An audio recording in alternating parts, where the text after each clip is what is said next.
Today I'm reading chapter 16 of The Miraculous Journey of Edward Tulane. "Bryce," said the old woman, "get away from the rabbit. I ain't paying you to stand and stare." "Yes, ma'am," said Bryce. He wiped his nose with the back of his hand and continued to look up at Edward.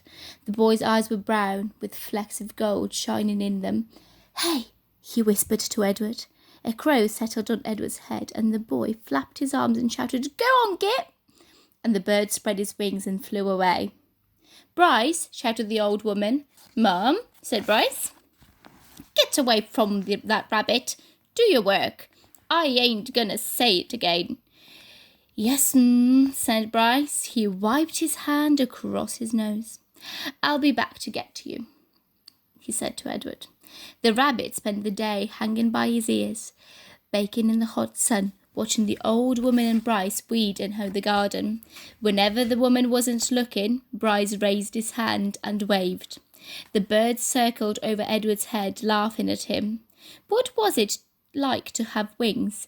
Edward wondered. If he had had wings when he was tossed overboard, he would not have sunk to the bottom of the sea. Instead, he would have flown in the opposite direction, up into the deep, bright blue sky. And when Lolly took him to the dump, he would have flown out of the rubbish and followed her and landed on her head, holding on with his sharp claws. And on the train, when the man kicked him, Edward would not have fallen to the ground. Instead, he would have risen up and sat on top of the train and laughed at the man. Caw, caw, caw.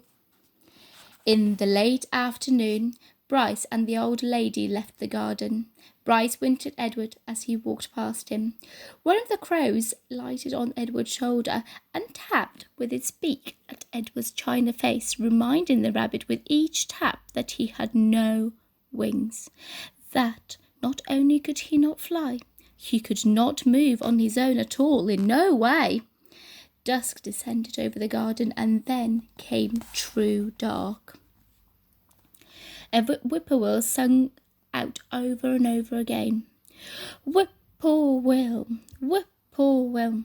It was the saddest sound Edward had ever heard. And then came another song, the hum of a harmonica.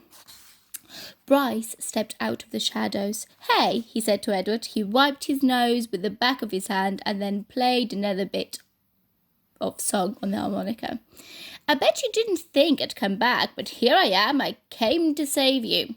"Too late," thought Edward as Bryce climbed the post and worked at the wires and were tied around his wrists.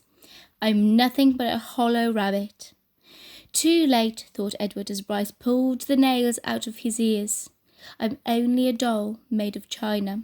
But when the last nail was out and he fell forward into Bryce's arms, the rabbit felt a rush of relief, and the feeling of relief was followed by one bite of joy. "Perhaps," he thought, "it is not too late after all for me to be saved."